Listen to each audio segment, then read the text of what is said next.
For our last Wednesday word in our children's book series, I'm reading Who Counts? 100 Sheep, 10 Coins, 2 Sons by Amy Jill Levine and Sandy Eisenberg Sasso. These are the authors from our book last week as well. 100 sheep. 100 sheep. If just a single one were lost, who would notice? Who counted sheep anyway? The man did. The man had a lot of sheep, 100 of them. He counted them every day. He kept counting, 20, 30, 40, 50, 60, 70, 80, 90, 100. It took time to count, a long time. One day the man counted 10, 20, 30, 40, 50, 60, 70, 80, 90, 91, 92, 93, 94, 95, 96, 97, 98, 99. Then he stopped. There were only 99. He must have made a mistake. He had 100 sheep, not 99. He counted again. Still, there were only 99. One of his sheep was missing. He was responsible for all of the sheep, all 100 of them. Immediately, the man went to look for the lost sheep. He walked and walked, but saw nothing. He kept walking. He looked to the left, nothing. He looked to the right, nothing. He walked and he listened, still nothing. Then he heard it, a bleating sound. He ran toward the sound, and there she was, the lost sheep. He had found her. She was too tired to follow him home, so he lifted her on his shoulders and carried her. He was so happy to have all his sheep together that he invited everyone to celebrate. Some people said, "What's so wonderful? It was only one sheep. You had 99 others." The man smiled. One sheep makes a difference. Without her, something is missing. Now my flock is complete. 10 coins. 10 drachmas, 10 silver coins. Every day the woman would count them. Then one day she counted 1, 2, 3, 4, 5, 6, 7, 8, 9. She stopped. She couldn't have made a mistake, but she counted again anyway. 1, 2, 3, 4, 5, 6, 7, 8, 9. Still, she only counted 9.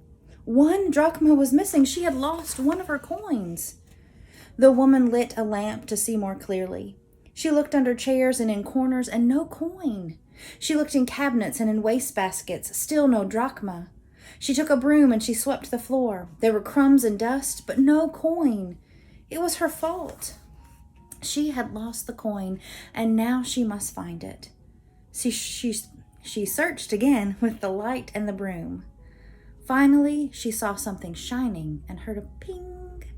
She looked down, and there it was, the missing coin. She held the coin in her hand for a few moments. Then she carefully placed it with the other drachmas.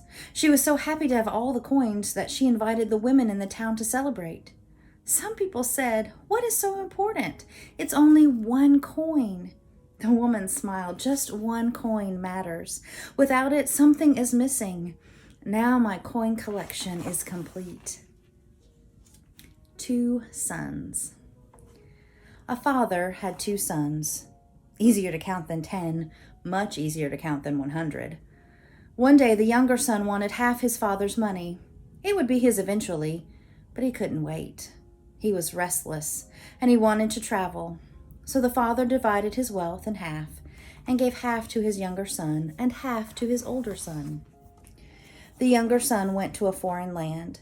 There he had a great time doing whatever he wanted. But before long, he had spent all the money and he had none left. Not even to pay for food. There was no one to share even a crumb of bread with him, as there was little food in the land.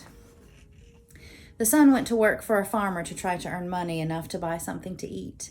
The farmer told him to go and feed the pigs. Even the pods that the pigs ate looked good. Finally, the son was so hungry and tired that he decided to return to his father. But he wasn't sure what to say. How could he tell his father he had spent all the money? His good pants were torn. His shirt was stained.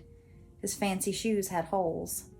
He thought, I will tell my father that I made a big mistake. I will say that I am sorry, and I will offer to work hard to earn money. The young son returned home. His hair was uncombed, his face was dirty, and his hands were covered in blisters. His father ran to greet him. He was so happy to see him that he didn't care about anything else.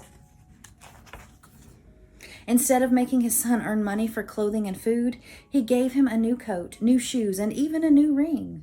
Then he invited everyone to his home to celebrate.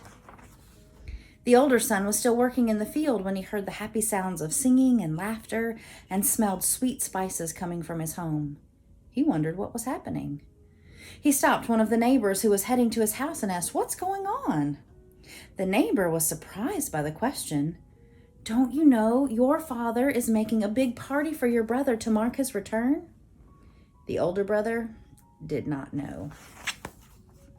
When the father counted everyone who had come to the party, he realized that one person was missing. That person was his older son. He had forgotten to invite him. He ran out of his house to find his son. When the older son saw his father coming toward him, he turned away. He was sad and angry that no one had come to find him. His father spoke softly. "Your brother has come home. I invited all of our friends to celebrate with us. You must come and be glad with us." He tried to hug his son, but his son folded his arms across his chest. The older son finally said to his father, "I have been with you all the years that my brother has been away. I did not waste your money. I did everything you wanted me to do. I never left you, but my brother did. Then you make a big party for him? You never had one for me. You didn't even invite me to his." The father thought, "I have 2 sons. 1, 2. I paid attention to my younger son, but I discounted my older son. I didn't realize that he felt lost." The father took his older son's hand in his own. "Please come and join the party. I love you. All I have is yours. Come and be with me and with your brother. I have 2 sons." He counted 1, and he pointed to the house where the younger son was celebrating. He counted 2, and he put his arms around his older son. "Without you," he said, "something is missing. With you, our family is complete." The end.